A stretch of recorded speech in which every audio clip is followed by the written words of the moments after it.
आफियत में रखे, हिफ्ज़-ओ-अमान में रखे, आमीन सुम्मा आमीन। अच्छा जी, बात करती हूँ, मौसम चेंज हो रहा है और मौसम सरमा की आमद है और ये अक्सर जो है शायर हजरात के लिए ये जो मौसम है शेर व शायरी के लिए बड़ा ही अच्छा और मैं कहती हूँ मौजू तरीन जो है ये मौसम समझा जाता है। और शामें उदासी होती हैं, लेकिन इसकी इन शामों की भी एक अपनी ही दिलकशी है, एक अपनी ही खूबसूरती है। दिन जो है मुख्तसर हो जाते हैं और रातें लंबी हो जाती हैं, तवील हो जाती हैं। अच्छा, मैं बहुत इंजॉय करती हूँ, मैं सच बताऊँ तो मुझे बड़ा ही अच्छा लग रहा होता है यार, मज़े की नींद पूरी हो गई। जो रोज़ सुबह सुबह उठना पड़ता है मॉर्निंग शो के लिए, और जब मैं उठ रही होती हूँ सर्दियों में तो मैं कहती हूँ अच्छा बाहर बाहर नींद खुल रही होती है, अच्छा अभी तो 3 बजे हैं, अच्छा अभी तो 4 बजे तो इवनिंग जल्दी हो जाने की वजह से बेड पे भी हर कोई जल्दी आ जाता है। बच्चों की मैं बात नहीं करूँगी, वो चाहे गर्मियाँ हों चाहे सर्दियाँ हों तो एक ही रूटीन में चल रहे होते हैं, लेकिन हम लोग जो है अपने आप को मैनेज कर रहे होते हैं। अच्छा, इसमें मज़े की बात यह है, कल मुझे जाना था किसी फंक्शन में और अब वेयर का था कि यार अब लॉन बहुत पहन ली, इतना लंबा टाइम हो गया, गर्मी गर्मी गर्मी गर्मी, तो मैंने निकाला और सिल्क जो है निकाली। और जैसे कि मैं आज जो है सिंबल ऑफ स्टाइल का जो सूट मैंने पहना हुआ है, आउटफिट पहना हुआ है, वो भी सिल्क का है। और अब इस मौसम में इस तरह का ही ट्रेंड है, यानी कि आप सिल्क पहनेंगे, रॉ सिल्क पहनेंगे, वेलवेट आगे आने वाली है और वेलवेट तो कुछ सालों से बहुत ही इन हो गई है। जिकॉर्ड बहुत ज़्यादा इन है और जिकॉर्ड सर्दियाँ गर्मियों का अलग स्टफ़ है, थोड़ा सा थिक हो जाता है। यानी अगर हम सर्दियों की बात करते हैं, विंटर की बात करते हैं, तो थैंक्स सिंबल ऑफ स्टाइल, जिनकी वजह से मुझे जनाब इस मौसम में भी कपड़े अवेल हुए। ये मिड वाला मौसम है ना, इसमें समझ नहीं आ रहा होता यार क्या सिलेक्ट किया जाए। लॉन बहुत पहन ली और अब जो है थोड़ा सा चेंज चाहिए होता है, तो फिर कुरतुल ऐन का बहुत बहुत शुक्रिया। कुरतुल ऐन और साथ जो है बिल्कुल उन्हें असिस्ट कर रहे हैं आसिम मुनीर, जिनकी वजह से हमें मज़े मज़े के आउटफिट मिल रहे हैं। और मौसम सरमा के हिसाब से आगे आप देखेंगे वेलवेट भी मैं आपको वेयर करके दिखाऊंगी। वेलवेट की शॉल बहुत ज़्यादा इन है, तो बिल्कुल जैसे ही मुझे ये बात बहुत पसंद आई। एक तो ये डिज़ाइन को बहुत ज़्यादा फोकस करते हैं, सिलाई के ऊपर बहुत ज़्यादा फोकस है। एक जैसे ही कोई कस्टमर चाह रहा है ना, तो इनकी कोशिश होती है, जैसे वो सोचता है, जैसे वो चाहता है, जैसे मैं चाहती हूँ, तो वैसे ही ये जो है कपड़े डिज़ाइन करते हैं, वैसे ही ये कलर जो है डिसाइड करते हैं। और इनका जो कॉन्टैक्ट नंबर है आप स्क्रीन पर देख सकते हैं, आप इनसे रब्ता कर सकते हैं। और मुल्तान में पहली मर्तबा जो है एक स्टूडियो इंट्रोड्यूस कराया गया है। वैसे तो यहाँ बहुत सारे मुल्तान में है, शॉप्स हैं, जब हम जाते हैं प्रेट हैं ले लेते हैं, लेकिन मज़ा नहीं आ रहा होता यार, स्टिचिंग अच्छी नहीं होती यार। हम पे जो फिट है, कभी कभी ऐसा होता है कि मैं मीडियम में चली जाती हूँ, कभी कभी होता है कि स्मॉल भी जो है मुझे ठीक मतलब आ रहा होता है, लेकिन कहीं ना कहीं से जो है उसमें कंफर्टेबल नहीं होती। तो ये बहुत ज़्यादा होता है कि जब हम बाहर जाते हैं, जाके किसी भी ब्रांड का ले आते हैं, तो ये मसले बहुत ज़्यादा होते हैं। लेकिन मज़े की बात है, सिंबल ऑफ स्टाइल में जाएं, आप इनके स्टूडियो को विज़िट करें। शाहरुख आलम में इनका स्टूडियो है, वहाँ जाकर आपको अंदाज़ा होगा कि आप जिस तरह चाहते हैं और जिस तरह आपकी कहते हैं ना कि आप फिटिंग में चाहते हैं, जिस तरह का आप स्टाइल चाहते हैं, अपनी मर्ज़ी से स्टिच कराएं, अपनी मर्ज़ी से डिज़ाइन कराएं, जो भी डिज़ाइन आपको पसंद। अच्छा, ये मुझे लगता है वो पहले वाला दौर मुझे याद आ रहा है कि जब कुछ अर्सा पहले ऐसे ही होता था कि कोई भी डिज़ाइन कहीं देख लेते तो मेरा दिल कहता था यार ये डिज़ाइन सिलवाना है, इसी तरह बनवाना है। और अभी हम ऐसे ही करते हैं, बहुत सारे डिज़ाइन जो है हम कॉपी कर लेते हैं, लेकिन कॉपी करके बनवाएं किससे? अब मसला ये है, कॉपी तो कर लिया हमने, तो अब वो जो डिज़ाइन है वो चाहते जो हैं हम पहनना जो चाहते हैं, और फिर हम चाहते हैं कि थोड़ा सा इसमें चेंज भी हो, तो वो चेंज कैसे लाएं? तो ये एक डिज़ाइनर है यानी कि कुरतुल ऐन, वो आपको बताएंगे आयशा, मुझे भी बताती हैं आयशा, कॉपी का कोई मज़ा नहीं है जितना मज़ा अपनी तरफ से जो उसमें चेंज लाने का है, अपनी मर्ज़ी का, तो ये बात बहुत काउंट करती है। थैंक्स आपका एक बार फिर सिंबल ऑफ स्टाइल। और मैं चलती हूँ आज के हमारे गेस्ट की तरफ, क्योंकि आज जुमा का दिन है और इसी हवाले से हमारा जो है आज हमने मौजू भी रखा है कि जुमा के दिन की फजीलत क्या क्या है और इसकी अहमियत क्या है। इस दिन की इबादत के हवाले से भी बात करेंगे। इसके अलावा हम और एक चीज़ पर बात करने वाले हैं, वो है खुश इखलाकी और हुस्न सलूक, जिसकी कि आज के दौर में कमी नज़र आती है। कुछ हमारे मसाइल, कुछ हमारी आदत इस तरह की बन गई है कि हम जो है शायद भूल गए हैं, कुछ रिवायात भी ऐसी हो गई है कि हम जो है खुश अखलाक़ी को भूल गए हैं और बद अखलाक़ी हमारा, मैं माज़रत कहूँगी किसी को मेरी बात बुरी लगे तो मैं नहीं चाहती, ये भी खुश अखलाक़ी है ना कि हर चीज़ पे माज़रत कर लेना, तो मैं हर चीज़ पे माज़रत करती हूँ। तो अगर आपको कोई बात मेरी बुरी लगती हो तो ये चीज़ें हमारे माशरे में ख़त्म हो गई हैं। हम अगर गलती भी करते हैं तो हम एक्सक्यूज़ नहीं कर रहे होते, और अगर कर लेंगे तो आप दिलों में घर कर लेंगे। जी ऐसे ही हमारे दिलों में घर कर लिया मेजर रिटायर्ड जवेद मुस्तरद साहब ने, मजहबी स्कॉलर हैं, इनको वेलकम कहेंगे, खुश आमदीद कहेंगे। अस्सलाम वालेकुम। खुश आमदीद कहेंगे आपको। अभी प्रोग्राम स्टार्ट नहीं हुआ था और मेजर के साथ सारी बातें हो रही थी, तो माशाल्लाह बहुत बहुत प्यारा बोलते हैं, और यकीनन आज जुमा के हवाले से हम इनसे बात भी करेंगे। और हमारे साथ जनाब बिल्कुल बहुत ही खूबसूरत अंदाज है, मुनफिद अंदाज में कलाम पढ़ते हैं, और जी बिल्कुल नात ख्वाह है, मोहम्मद मुताहिर कादरी हैं। मुताहिर कादरी साहब आपको वेलकम कहेंगे, खुश आमदीद कहेंगे, थैंक यू, आप तशरीफ़ लाए। मेजर साहब आप ही आगाज़ करेंगे और आपसे ही बात करेंगे, जुमा के दिन की फजीलत और अहमियत पर कुछ रोशनी डालिए और हमें बताइए कि क्या क्या करना चाहिए इस दिन में, हमें क्या क्या किस तरह तैयारी करनी है इस दिन की, क्या कहेंगे इस हवाले से? शुक्रिया मैडम। अस्सलाम वालेकुम वरहमतुल्लाहि वबरकातुहू। अल्हम्दुलिल्लाहि रब्बिल आलमीन वस्सलातु वस्सलामु अला अशरफिल अंबिया वल मुरसलीन सय्यदना व मौलाना मुहम्मदिन व आलिहि व सहबिहि अजमईन। अम्मा बाद, क़ाल अल्लाहु तबारक व तआला फ़िल क़ुरानिल मजीद व फ़ुरक़ानिल हमीद, या अय्युहल्लज़ीना आमनू इज़ा नूदिया लिस्सलाति मिन यौमिल जुमअह फ़सअू इला ज़िक्रिल्लाहि व ज़रुल बैअ ज़ालिकुम खैरुल लकुम इन कुंतुम तअलमून। फ़इज़ा क़ुज़ियतिस सलातु फ़ंतशिरू फ़िल अर्ज़ वब्तग़ू मिन फ़ज़लिल्लाह वज़्कुरुल्लाह कसीरन लअल्लकुम तुफ़्लिहून। वक़ाल अल्लाहु तबारक व तआला, या अय्युहल्लज़ीना आमनू उज़्कुरुल्लाह ज़िक्रन कसीरा वसब्बिहू बुक्रतन व असीला। वक़ाल अल्लाहु तबारक व तआला फ़िल मक़ाम अल आख़िर, लक़द कान लकुम फ़ी रसूलिल्लाहि उस्वतुन हसना। क़ाल नबी सल्लल्लाहु अलैहि वआलिहि वसल्लम, अफ़ज़लुल अय्याम अल जुमअह, अकमलुल अय्याम अल जुमअह, सय्यिदुल अय्याम अल जुमअह। सुभान अल्लाह। वक़ाल नबी सल्लल्लाहु अलैहि वआलिहि वसल्लम, इन्नमा बुइस्तु लिउतम्मिम मकारिमिल अख़लाक़, सदक़ल्लाहुल अज़ीम व सदक़ रसूलुहुन नबियुल करीम। अल्लाहुम्मा सल्लि अला सय्यिदिना मौलाना मुहम्मद व अला आलि सय्यिदिना व मौलाना मुहम्मद कमा सल्लैता अला इब्राहीम व अला आलि इब्राहीम इन्नका हमीदुम मजीद।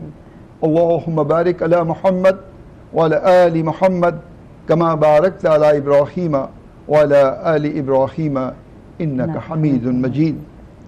अल्लाहुम्मा अरिनल हक़्क़ हक़्क़न वरज़ुक़ना इत्तिबाअह व अरिनल बातिला बातिलन वरज़ुक़ना इज्तिनाबह।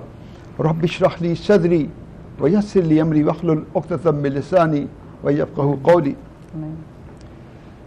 जुमातुल मुबारक के बारे में मैंने आपके सामने 28वें सिपारे में से आयत नंबर 8 की इस वक्त तिलावत की है, और जिसमें जुमे की एहतमाम, जुमे की जो अहकाम जुमे के बारे में आए हैं, अल्लाह तबारक व तआला ने इन आयात के अंदर जुमे की फजीलत, जुमे की अहमियत, और इससे आगे नबी करीम सल्लल्लाहु अलैहि वसल्लम की मुख्तलिफ अहादीस मुबारक हैं जो हमें जुमे के आमाल के बारे में आगाही देती हैं।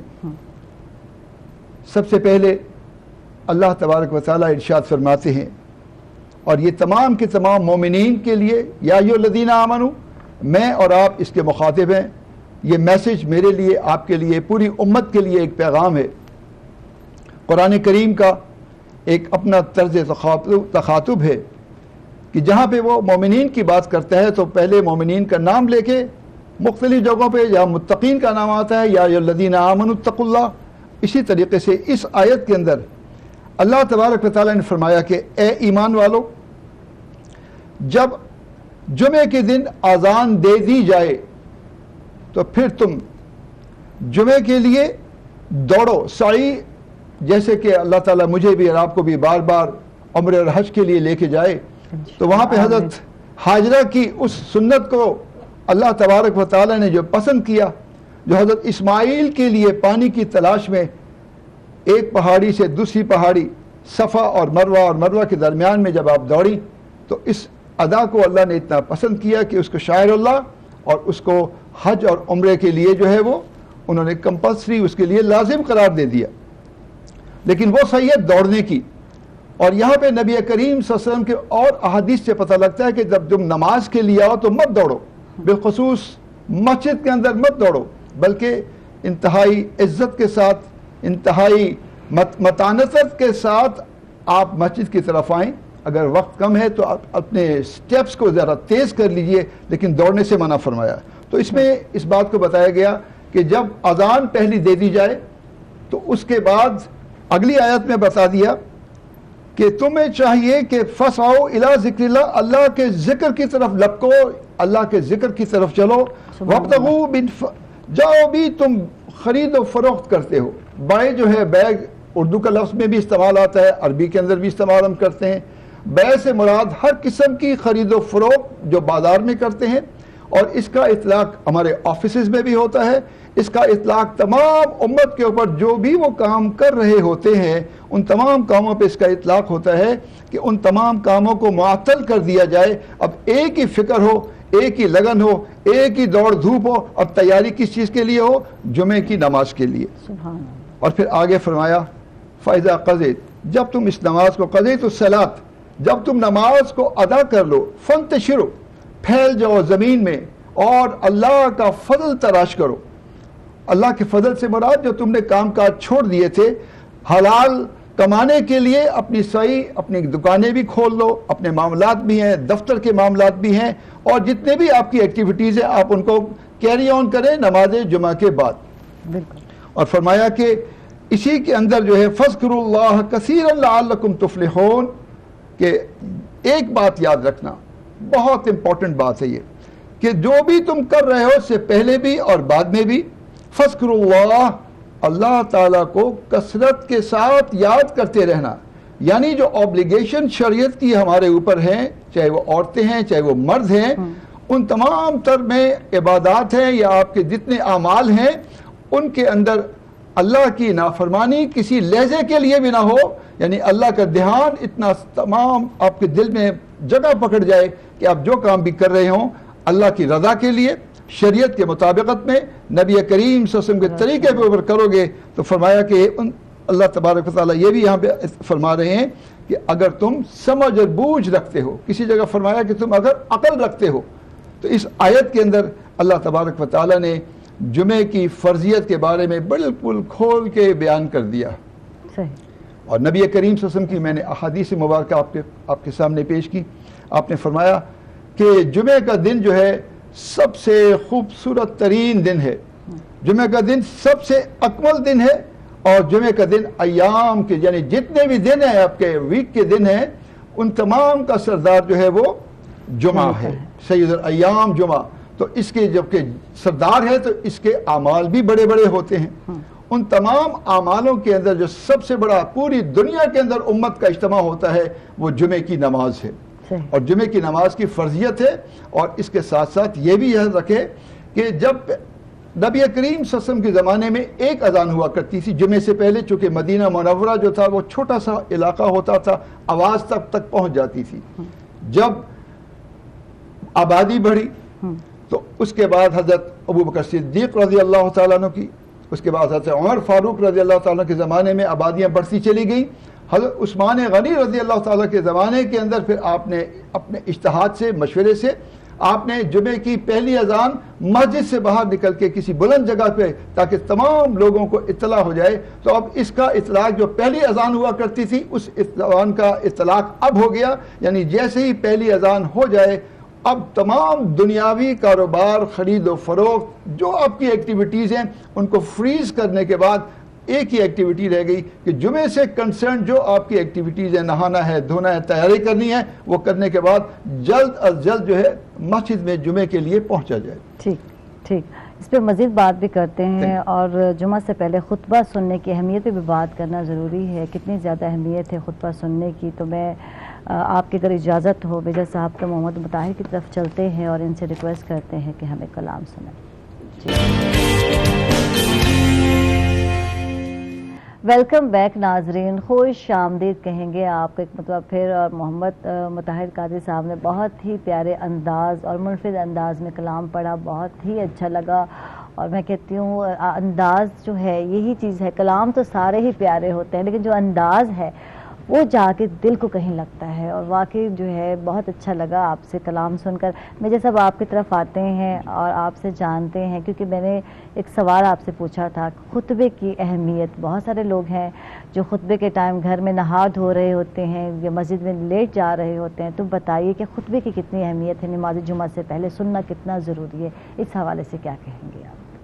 खुतबा नबी करीम सल्लल्लाहु अलैहि वसल्लम के ज़माने में नमाज के बाद खुतबा हुआ करता था, नमाज से पहले नहीं था। जब नमाज ख़त्म हो जाती थी आप सल्लल्लाहु अलैहि वसल्लम उसमें खुतबा जो है वो क्या है, सरमन है कि अच्छाई की तालीम, बुरी बातों से रोकना और जो माशरे के अंदर गलत चीज़ें चल रही हैं उनकी तमाम की निशानदेही। तो ये तमाम के तमाम खुतबे के अंदर मुख्तलिफ टॉपिक्स जो है कुरान और हदीस से लिए जाते हैं।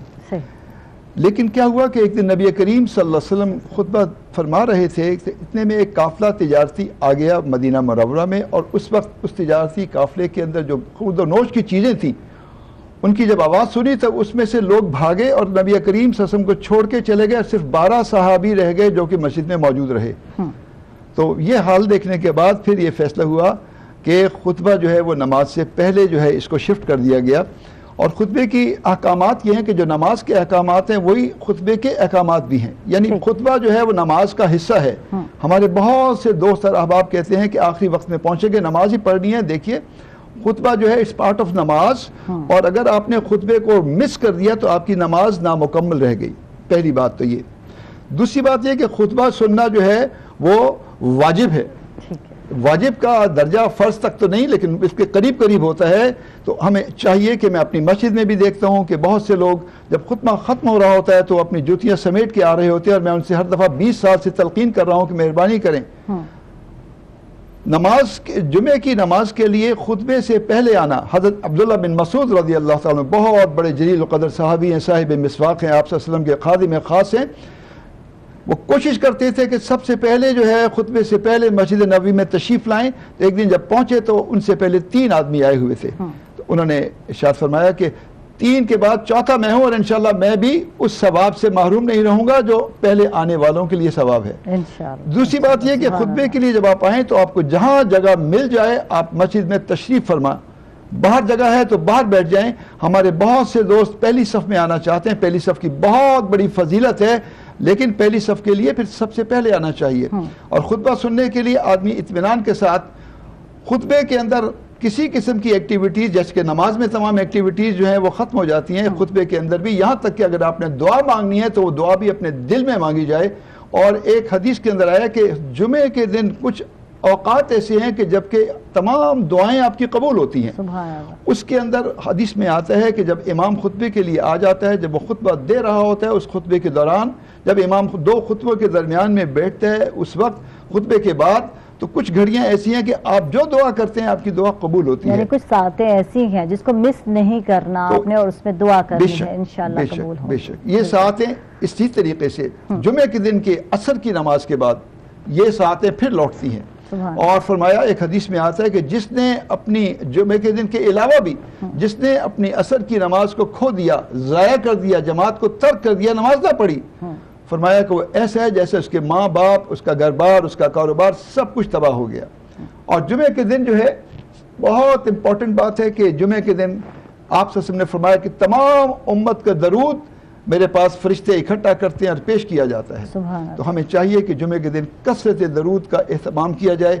और इसी तरीके से असर की नमाज के बाद आया कि अपनी नमाज से फारिग होने के बाद उठने से पहले जो शख्स 80 मरतबा ये दरूद पढ़ेगा कि अल्लाहुम्मा सल्ली अला सय्यिदिना मौलाना मुहम्मदिन नबिय्यिल उम्मी व आलिहि वसल्लम तस्लीमा, हाँ। फरमाया उसके 80 साल के सगीरा गुनाहों को अल्लाह ताला मुआफ़ फरमा देते हैं। सुभान अल्लाह, सुभान अल्लाह। नबी करीम सल्लल्लाहु अलैहि वसल्लम के अज़वाज मुताहरात का यह अमल था कि आप जुमे के दिन के सूरज के गुरूब होने से पहले तमाम एहतमाम के साथ बैठ जाती थी, क्योंकि जुमा रुखसत हो रहा है, अगला जुमा मिलता है या नहीं मिलता, तो उस वक्त कसरत से दुआ का एहतमाम करना चाहिए। तमाम एक्टिविटीज़ को फ्रीज करके वो वक्त कबूलियत का दुआ है, दुआ की कबूलियत का वक्त है। कोशिश की जाए कि अपने असर के बाद, अगर आप तमाम वक्त नहीं दे सकते तो कम अज़ कम आखिरी 5-10 मिनट बैठ के दुआ का एहतमाम किया जाए। और जुमे के दिन और भी बड़ी सातें आती हैं। फॉर एग्ज़ाम्पल जब इमाम मस्जिद के अंदर आता है तो आपको चाहिए कि एक लोग अमूमी तौर पर, ये गलत फहमी है, ये उसमें मुख्तलिफ पॉस्चर चेंज करते रहते हैं। उसमें असल पॉस्चर क्या कि अदब के साथ बैठा जाए और तवज्जो के साथ उस इमाम के खुतबे को सुना जाए। That's the requirement. बाकी अगर आपको समझ नहीं भी आ रही है, अव्वल तो कोशिश करें कि कुरान पाक को पढ़ें और कुरान को समझने की कोशिश करें, इसलिए कि वो तमाम जो बातें बयान की जा रही हैं वो सारे के सारे सरमन जो हैं आपकी रूटीन लाइफ के, क्योंकि उसमें ज़िंदगी गुजारने का सलीका मुख्तलिफ अहादीस के ज़रिए, कुरान के ज़रिए बताया जाता है। तो हमें चाहिए कि जुमे के वक्त के इस खुतबे से पहले आने की 100% कोशिश करें, अगर आप नमाज मुकम्मल तौर पर सही सुन्नत के मुताबिक अदा करना चाहते हैं। और अगर आप लेट हैं तो उसका बदावा नहीं हो सकता। ठीक। अच्छा, बात हो रही थी कि खुतबे में आपको आपकी ज़िंदगी के हवाले से ही बातें बताई जाती हैं, आपकी खामियां कोताहियां जो है उनकी निशानदेही की जाती है, कहाँ हमें अपने आप को दुरुस्त करना है वहाँ। तो इसमें हुस्न इखलाकी या खुश इखलाकी की जब हम बात करते हैं तो इस्लाम ने इस हवाले से किस कदर इस पर जोर दिया, हुस्न इखलाकी पर, इस हवाले से कुछ बताइए हमें। नबी करीम सल्लल्लाहु अलैहि वसल्लम के इरशाद गिरामी है, मैंने आपके सामने हदीस पढ़ी थी। बिल्कुल। आपने फरमाया इन्नमा बुइस्तु, मेरी जो बेसत है वो इसलिए है कि मैं अखलाक की तकमील के लिए दुनिया में मबऊस किया गया हूँ। दैट मीन्स के अखलाक जो है वो दीन का हिस्सा हैं। और एक चीज़ के एक हदीस में ये भी पता लगता है कि जिसका अखलाक अच्छा नहीं उसका दीन अच्छा नहीं। एक हदीस में आया, नबी करीम सल्लल्लाहु अलैहि वसल्लम ने इरशाद फरमाया कि क़यामत के दिन जब तुम्हारे आमाल का वज़न किया जाएगा, अमालों की तौल होगी, जितना जितना उसमें इखलास होगा उसका वजन बढ़ जाएगा। फरमाया कि उस दिन तुम्हारे अमाल में सबसे ज़्यादा वजनी अमल तुम्हारे आला अखलाक होंगे। और मैं खुद अखलाक की तकमील के लिए आया हूँ। और नबी करीम सल्लल्लाहु अलैहि वसल्लम की बहुत सी अहादीस, सबसे बड़ी मिसाल उसकी फ़तेह मक्का का मौका है। अगर कोई दूसरी कौम होती तो चंगेज़ खान ने भी किया, और बड़े बड़े इसी तरीके से लोगों ने, जब वो फातेह जब दाखिल होता है किसी मुल्क में, लूट मार और उसकी कत्ल गारत की जाती है। लेकिन नबी करीम सल्लल्लाहु अलैहि वसल्लम जिस शहर से, जिस तरीके से मक्का वालों ने आपको वहाँ से शहर बदर किया या आपने वहाँ से हिजरत की, आपने आते ही तमाम लोगों को अमान दे दी। जो खाना काबा में दाखिल हो गया, अमान। अबू सुफियान के घर में हो गया, अमान। जिसने अपने घर के दरवाजे बंद कर लिए, अमान। तो इससे बढ़ के अखलाक पूरी दुनिया में कोई एक मिसाल पेश नहीं की जाती कि नबी करीम सल्लल्लाहु अलैहि वसल्लम अखलाक करीमाना कैसे थे। एक बूढ़ी औरत थी, जब आप घर से निकलते, मुशरिक थी, तो वो क्या करती थी, वो कूड़ा इकट्ठा करती थी और आपके सर पे फेंक दिया करती थी। तो एक दिन जब गुजरे और वो उसने कूड़ा नहीं फेंका तो आपको फिक्र भी पता किया कि वो बूढ़ी औरत बीमार है। आप फौरन उसकी अयादत के लिए चले गए और आपने पूछा, अम्मा खैरियत है? तो कहने लगी कि मेरी तबीयत, उसे नहीं पता ये वही है।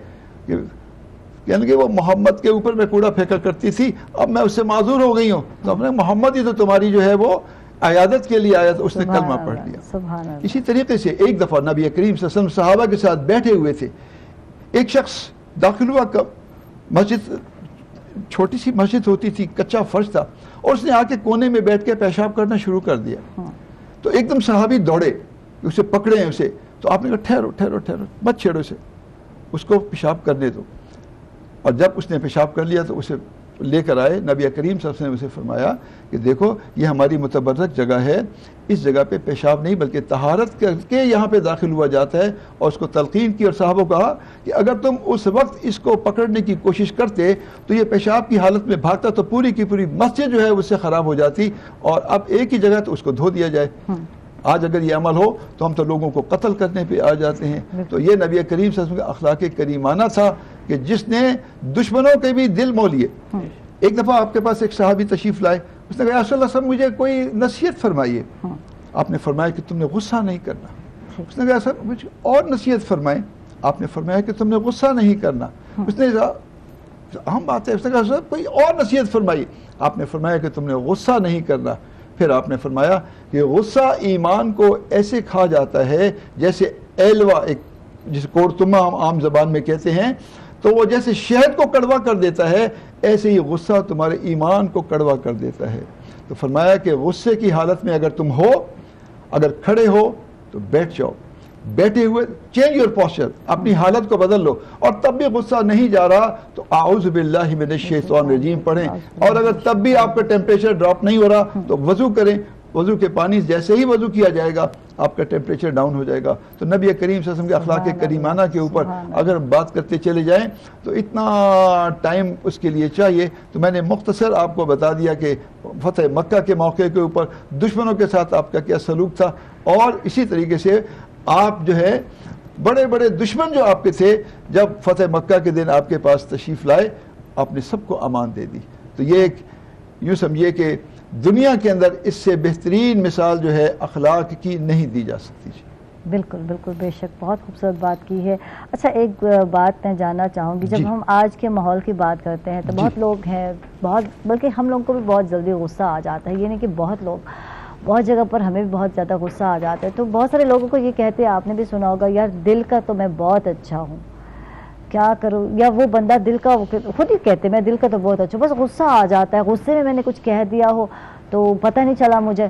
तो ये दिल का अच्छा होना और ये ज़बान से अदायगी जो है अल्फाज की, क्या ये इससे माफ़ी हो जाएगी कि दिल के तो हम बहुत अच्छे हैं? अल्लाह तबारक व तआला 70 माओं से ज़्यादा शफ़क़त और मोहब्बत करने वाले हैं। बेशक इंसान गलती हज़रत आदम से भी हुई और वह सिलसिला चला आ रहा है, लेकिन हज़रत आदम अलैहिस्सलाम की गलती के बाद आपने क्या कहा था? रब्बना ज़लमना अनफुसना लम तग़फिर लना व तरहमना लनकूनन्ना मिनल ख़ासिरीन। तो आदमी गुस्सा, उसका मुख्तलिफ टेम्परेचर, ब्लड प्रेशर, आजकल हर दूसरे आदमी को ब्लड प्रेशर है, तो उससे माजरत कर ली जाए जिस आदमी के पास गुस्सा है किया है। एक दफ़ा नबी करीम सल्लल्लाहु अलैहि वसल्लम के पास एक सहाबी बैठे हुए थे, तो उसने किसी गालियाँ देनी शुरू कर दी। तो आपने फरमाया कि तुम में सबसे बदतरीन इंसान वो है जो अपने माँ बाप को गाली दे। उन्होंने अपने माँ बाप को, उनका जो किसी के माँ बाप को गाली देता है वो दर हकीकत अपने माँ बाप ही को गाली देता है। तो इसी हवाले से गुस्से के लिए जो तमाम चीज़ें बयान की गई, उनके अंदर जो है कोशिश की जाए, क्योंकि दिल जो है ये पूरे बदन का बादशाह है, और दिल के अंदर जो कैफियत पैदा होती है, ज़बान उसकी जो है वो उसको ट्रांसमिट करने वाली है। तो दिल की तरक्की और दिल की सफाई नबी करीम सल्लल्लाहु अलैहि वसल्लम इस दुनिया में तशरीफ़ लाए तो आपकी बेअसत का जो मकसद बयान किया कुरान पाक में 3-4 मरतबा आया। फरमाया कि नबी करीम सल्लल्लाहु अलैहि वसल्लम को जो बेअसत में इस दुनिया में भेजा गया, नंबर 1 आयात करीमा की तिलावत करना, कि सही तरीके से कुरान पढ़ने को सिखाना, और दूसरी चीज़ थी उसके अंदर इम्पॉर्टेंट थी तज़किया नफ्स। बिल्कुल, इस पर मज़ीद बात करते हैं। वक्त हो गया एक छोटे से वक्फे का, नाज़रीन कहीं पर जाइएगा, हमारे साथ रहिएगा।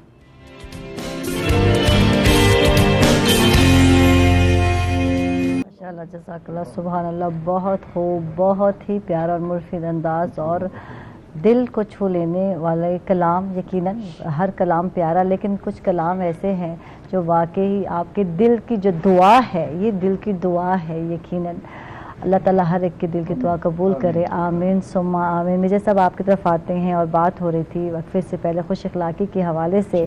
तो माशरे में हुस्न अखलाक़ी जो है इसको कैसे फ़रोग़ दिया जा सकता है, जब माशरे में हुस्न अखलाक़ी को कैसे बढ़ाया जा सकता है, आप क्या कह सकते हैं?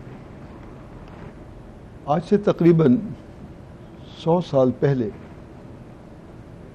जब जंग आज़ादी, जिसको अंग्रेज़ लोग गदर कहा करते थे, हमारे बड़े बड़े अकाबरीन उस ज़माने में पाबंद सलासिल हुए। उनमें से एक नाम शेखुल हिंद रहमतुल्लाह अलैह का नाम था। मौलाना महमूदुल हसन साहब शेखुल हिंद जो थे, वो एक बहुत बड़ा नाम है।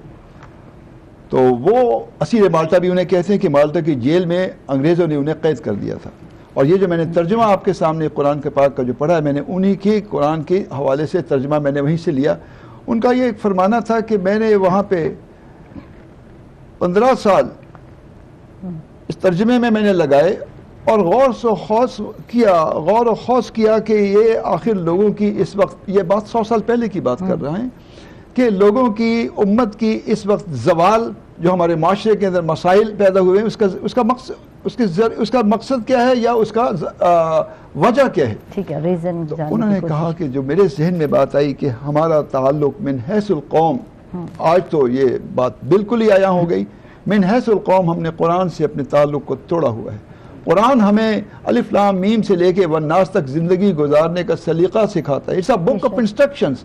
आप एक मोबाइल खरीदते हैं, उस मोबाइल के सबसे पहले इंस्ट्रक्शंस पढ़ते हैं कि इसको कैसे इस्तेमाल करना है। तो ये तो जिंदगी का मामला है। अल्लाह तबारक व तआला ने मुझे और आपको जो जिंदगी दी है, 21वें सिपारे के अंदर अल्लाह तबारक व तआला ने इरशाद फरमाया, औज़ु बिल्लाहि मिनश शैतानिर रजीम, बिस्मिल्लाहिर रहमानिर रहीम, उतलु मा इलैका मिनल किताब अक़ीमिस्सलात इन्नस्सलात तन्हा अनिल फ़हशाइ वल मुनकर वला ज़िक्रुल्लाहि अकबर वल्लाहु यअलमु मा तस्नऊन। अब इसमें नबी करीम सल्लल्लाहु अलैहि वसल्लम को हुक्म दिया कि तिलावत फरमाइए जो किताब आपको दी गई, हिदायत की किताब है। हुदल लिल मुत्तकीन, मुत्तकीन के लिए हिदायत है। जो हिदायत का तालिब होगा उसको अल्लाह ताला हिदायत देंगे। हिदायत कोई गिरी पड़ी चीज़ नहीं है कि अल्लाह ताला उसे बांटना शुरू कर दें। हमेशा जिस चीज़ की डिमांड होगी, मैं हिदायत का तालिब हूँ, कुरान मुझे हिदायत फराहम करता है। और दूसरी चीज़ इसके अंदर जो अहम चीज़ बयान की गई कि अपनी नमाज को कायम किया जाए। आज के इस दौर के अंदर मैंने अमूम घरों के अंदर देखा है, यंगस्टर्स को देखा है, नमाज की परवाह नहीं है। छोटा 7-8 साल का बच्चा हो गया, शरीयत के अहकामात इस मामले में बड़े क्लियर है। और फरमाया कि जब कोई आदमी सही तौर पे नमाज पढ़ना शुरू कर देता है तो अल्लाह का फरमान है, इन्नस्सलाता तन्हा अनिल फ़हशाइ वल मुनकर, कि नमाज उसको हर बुराई से, बेहयाई से, उसकी अखलाकियात की, उसकी जो है माशी मामलात जो आजकल चल रहे हैं, इन तमाम चीज़ों की जो है वो उसको ठीक करने के लिए नमाज ठीक होनी चाहिए। पहली बात तो कि नमाज पढ़ी जाए। क़द अफ़लहल मोमिनून, अल्लाह ने 18वें सिपारे में से फरमाया, मैं और आप कहते हैं कि अल्लाह ताला हमें जन्नत अता फरमा दे। हम सब जन्नत के तालिब, अल्लाह ताला सारी उम्मत को जन्नत में लेके जाए, नबी करीम सल्लल्लाहु अलैहि वसल्लम का पड़ाव नसीब फरमाए। लेकिन फिर दुनियावी कामों के लिए हम कितनी मेहनत करते हैं, तो क्या जन्नत इससे इतनी सस्ती है कि वो वैसे आपको मिल जाएगी? उसके लिए मेहनत है। और उस मेहनत के अंदर फरमाया वला ज़िक्रुल्लाहि अकबर, के अल्लाह को हर लम्हे याद किया जाए। अपने उठने बैठने चलने फिरने में नबी करीम सल्लल्लाहु अलैहि वसल्लम के बारे में आयशा रज़ियल्लाहु अन्हा फरमाती हैं, यज़्कुरुल्लाह अला अहयानी, कि आप सल्लल्लाहु अलैहि वसल्लम अपने तमाम औकात में अल्लाह को याद करते थे। जब हम उठते हैं सुबह, मैं भी उठता हूँ, आप भी उठती हैं, सब उठते हैं, उठते हम क्या कहते हैं? अल्हम्दुलिल्लाहिल्लज़ी अहयाना बअद मा अमातना व इलैहि नुशूर। कदम कदम के ऊपर दुआएं नबी करीम सल्लल्लाहु अलैहि वसल्लम की हैं। बैतुल खला में जाना है दुआ है, सवारी पे बैठना दुआ। हमने अपना ताल्लुक कुरान से और हदीस से तोड़ा हुआ है। जब तक इस ताल्लुक को दोबारा बरकरार नहीं करेंगे और किसी उस्ताद के सामने बैठ के इसको नहीं सीखेंगे, हमारा माशरा मजीद तनज़्ज़ुली का शिकार होता जाएगा। बहुत बहुत शुक्रिया मेरे रिटायर्ड जज मिस्टर सर, आप तशरीफ निकाला, बहुत अच्छा लगा आपसे गुफ्तगू करके। मोहम्मद मुताहिर काजी साहब, आपका बहुत बहुत शुक्रिया, बहुत अच्छा लगा आपसे काम सुना हम लोगों ने। और इसके साथ ही नाज़रीन, हम लोग जा रहे हैं एक छोटे से वक्फे पर, कहीं मत जाइएगा, हमारे साथ रहिए।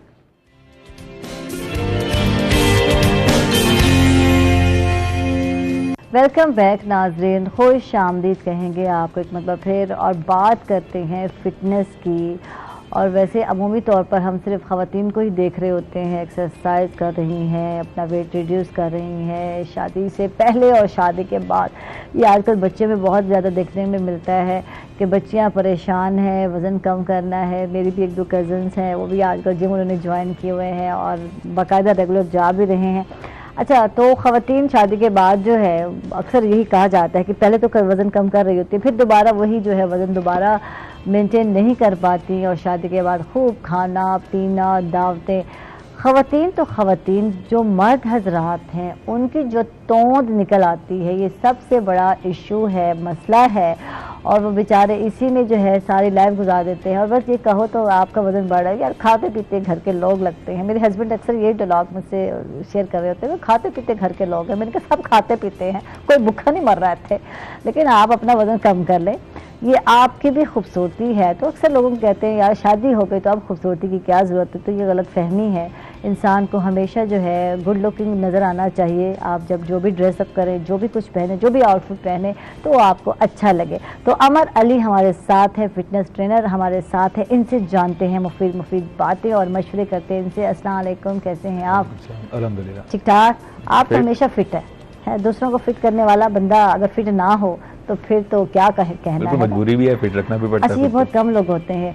अक्सर आप देखेंगे, मैं अगर ब्यूटिशियन की माजरत के साथ फिर हौसला लग जाता है कि आयशा क्या कहती, क्या करूँ, जो है ब्यूटिशियन की बात जब करते हैं लोगों को बड़ा तैयार कर रही होती है, सोना सोना बना रही होती हैं, कभी आप उनको देख लें तो आप कहेंगे अच्छा ये ब्यूटिशियन है। तो आप ऐसा नहीं करते, जैसे आप करते हैं दूसरों के साथ, मतलब दूसरों को फिट करने की कोशिश करते हैं, तो आप खुद भी फिट ही रहते हैं। वो आपका जो प्रोफेशन है वो आपके पैशन से स्टार्ट होता है, तो फिर आप सबसे पहले खुद पे वो चीज़ें अप्लाई करते हैं, फिर आप किसी को प्रेजेंट करते हैं। ठीक है, ये जो आज मैं मसला डिस्कस करने वाली हूँ ये बहुत ज़्यादा मसला है। ठीक है, जैसे गंजेपन का मसला बहुत ज़्यादा हो गया है ना तो वैसे तोंद का मसला भी बहुत ज़्यादा बढ़ गया है, और इसको कंट्रोल में कैसे लाना है, अपने आप को फिट कैसे रखना है, अपने आप को खूबसूरत कैसे बना सकते हैं, इस पर हम बात करेंगे। और हमारे साथ बात जब खूबसूरती की होती है तो कुछ काम लोग इतने प्यारे प्यारे कर रहे हैं हमारे माशरे में कि मेरा ख्याल है वो भी हमारी जो है उनका जो काम है उनकी अपनी ही खूबसूरती है, लोगों की हेल्प आउट करना एक नए तरीके से, और नए तरीके से अब वो काम कर रहे हैं, सोशल वर्क कर रहे हैं। तो राना मुमताज़ हैं हमारे साथ, वेलकम कहेंगे, खुश आमदीद कहेंगे। कैसे हैं आप? जी अल्हम्दुलिल्लाह, बिल्कुल ठीक ठाक। फिट फाट जी। अच्छा, आज तो बड़े कलरफुल जो है वेस्ट कोट पहनी हुई है, कभी पहनते हैं आप वैसे, है ना? ज़्यादातर सिंपल वीआईपी प्रोग्राम होता है आपका, तो हमारी भी कोशिश होती है कि हम वीआईपी और अच्छे बन के जाएं ताकि अच्छे लगे। तो राना साहब आजकल क्या क्या चल रहा है? वैसे तो बहुत सारी चीज़ें हैं जो आप हमेशा करते हुए नज़र आते हैं, दिखते भी हैं, सोशल मीडिया पे सबसे ज़्यादा इन होते हैं और अपना काम दिखा रहे होते हैं। अच्छी बात है, इससे बहुत सारे लोगों को मोटिवेशन मिलती है, मोटिवेट होते हैं कि हमें भी ऐसा ही करना चाहिए। तो क्या इसमें इजाफा हुआ? मैं ये जानना चाहूँगी कि क्या लोग जो है और शामिल हुए आपके इस काम में, कार्य खैर में, और भी लोग आते हैं सोशल वर्क में, या वही जो आपका ग्रुप है वही सारा काम कर रहे हैं? नहीं मैम, अल्हम्दुलिल्लाह, जिस वक्त आप ये भी आपने बात की ना सोशल मीडिया के हवाले से, तो आजकल ये बहुत फास्ट मीडिया हो गया। तो जिस वक्त हम सोशल मीडिया के ऊपर एक्टिविटी और चीज़ें डालती हैं तो डेफिनेटली हर किसी की ख्वाहिश होती है कि अच्छे और नए काम में मैं भी शामिल हूँ। तो अल्हम्दुलिल्लाह हमारी टीम बढ़ रही है, और स्पेशली ये जो अक्टूबर का महीना है, आपने भी ये रिबन लगाया हुआ है, तो कैंसर के हवाले से, ब्रेस्ट कैंसर के हवाले से, तो अल्हम्दुलिल्लाह हम कोई गुज़िश्ता 5 साल से कैंसर के हवाले से काम कर रहे हैं। स्कूलों कॉलेजेस में सेमिनार हैं, स्पेशली जो ग्रोइंग बच्ची हैं, जो 10th की या 11th की या 12th की, वहाँ पे हम जाते हैं, वहाँ सेमिनार्स होते हैं, उनको कुछ चीज़ें इस तरह की बताई जाती हैं कि वो खुद अपने तौर पर भी उस चीज़ को डायग्नोज कर सकती है। ठीक है। तो मोस्टली तो इसमें कोई फीमेल भी है आपके साथ जो जी बिल्कुल फीमेल होती है हमारे साथ, डॉक्टर्स होती है, डॉक्टर अहमद इजाज मसूद साहब में, वो हमारे साथ रेगुलरली बेसिस पे कर रहे हैं। तो एंड में जो सवालों का और जवाब का सेशन होता है वो भी उसमें होता है। कोई पास्ट हिस्ट्री अगर फैमिली के अंदर है, किसी को कैंसर हुआ है, तो उसके मुतालिक भी डिस्कस किया जाता है इस चीज़ के अंदर। बेसिकली तो हमारे पाकिस्तान के अंदर गुर्बत के हवाले से थोड़ी सी ये कोशिश होती है कि अगर कोई प्रॉब्लम हमारे अंदर है तो हम लोग जानबूझ के भी उसको चेक नहीं करवाते। ठीक है, छुपा जाते हैं, या जो है क्वैक से दिखा दिया तो भाई इतना खर्चा किस लिए करें, या किसी लोकल डॉक्टर को दिखा दिया जो करीब है, उसे बता दिया मेरे यहाँ दर्द हो रही है, ये बेसिकली डायग्नोज की तरफ हम जाते नहीं है। तो वो उस बीमारी जो है ना वो एंड पर जब पहुँच जाती है फिर हमें इस चीज़ का होता है कि हमने इसको क्यों नहीं किया। एक तो हेल्थ की भी थोड़ी सी यहाँ पे प्रॉब्लम है। इस वक्त आप ये देख लें कि भाई जो मीनार हॉस्पिटल है सिर्फ वहीं पे या निश्तर के अंदर जो है ना ब्रेस्ट कैंसर के हवाले से कोई थोड़ा सा वर्किंग और काम वहाँ पे हो रहा है, उसके अलावा यहाँ पे कहीं पे भी नहीं है। ठीक है, प्राइवेट इलाज कराएं तो बहुत महंगा है, कोई अफोर्ड नहीं कर पाता। मैं कहती हूँ अक्सर लोगों की जायदादें तक बिक जाती हैं, खुदा न खास्ता अगर कैंसर आ जाए घर में, और एक खातून खाना जो है जो पूरे घर को देख रही होती है, लुक आफ्टर कर रही होती है, मैं कहती हूँ रियासत की मलका जो है, अगर उसको खुदा न खास्ता कैंसर हो जाए तो आपसे देखें कि घर का निज़ाम भी धर्म भरम हो जाता है। मैम पिछले साल में ना हमने कोई 250 प्लस हमने टेस्ट किए थे यहाँ पे, तो उसके अंदर 33 खवातीन को मतलब ये डायग्नोज हुआ था, और उन खवातीन को पता ही नहीं था भी ये प्रॉब्लम हमारे साथ चल रही है। अच्छा। देन उसके बाद फिर उनका इलाज, फिर उनको बताया गया, फिर उनको मतलब समझाया गया, डॉक्टर के साथ उनकी मीटिंग अपॉइंटमेंट करवाई गई, और उसके बाद उसको किया गया। ठीक है। अच्छा, ये कैंप लगाए थे? ये हम बाकायदा स्क्रीनिंग, हमारे पास मशीन है मैम, वो गाड़ी पे हम लेके जाते हैं, मुख्तलिफ इलाके एलोकेट कर देते हैं। जिस तरह हमने BZU का जो हॉस्पिटल है हमने वहाँ पे भी करवाया था, डिग्री कॉलेज खवातीन का हमने वहाँ पे करवाया था, रेलवे हॉस्पिटल में करवाया था, ये शहबाज शरीफ हॉस्पिटल, फिर एक हमने DG खान में, बुदला में, इस तरीके से मुख्तलिफ जगहों पे हम प्लान कर लेते हैं। ठीक है, इस साल भी इसी तरह, इसी साल भी सेम इसी तरीके से है। फिर सबसे बढ़ के ये है कि इस वक्त अवेयरनेस जो है ना वो बहुत ज़रूरी है, इसके ऊपर भी हम बहुत ज़्यादा काम कर रहे हैं। कॉलेजेस में जा रहे हैं, कॉलेजेस में जाके सेमिनार हैं, वहाँ पे ब्रोशर तकसीम होते हैं, चीज़ें बताई जाती हैं, सवाल जवाब होते हैं फिर सबसे बढ़ के ये होता है कि डॉक्टर अहमद इजाज़ मसूद साहब अपना विजिटिंग कार्ड वहाँ सबको देते हैं, तो वहाँ पे भी इस चीज़ को किया जाता है कि अगर आपको अनऑफिशियली या आप समझते हैं प्राइवेटली आप फ़ोन के ऊपर भी कोई डिस्कस करना चाह रहे हैं तो आप उसको। तो कितने खवातीन का आप स्क्रीनिंग की और उसमें से 33 खवातीन? मैम डेली बेसिस पे ना हमारे पास 40 से 50 खवातीन है। ठीक है, क्योंकि थोड़ा सा टाइम लगता है उसमें, तो वो हम डेली बेसिस पे उस पर हमने किया, तो कोई 250 के करीब खवातीन थी जो हमने टोटल टेस्ट की, उसमें से ये रेशियो आई है 33। ठीक है, यानी कि हर अगर हम 10 की रेशियो में देखते हैं तो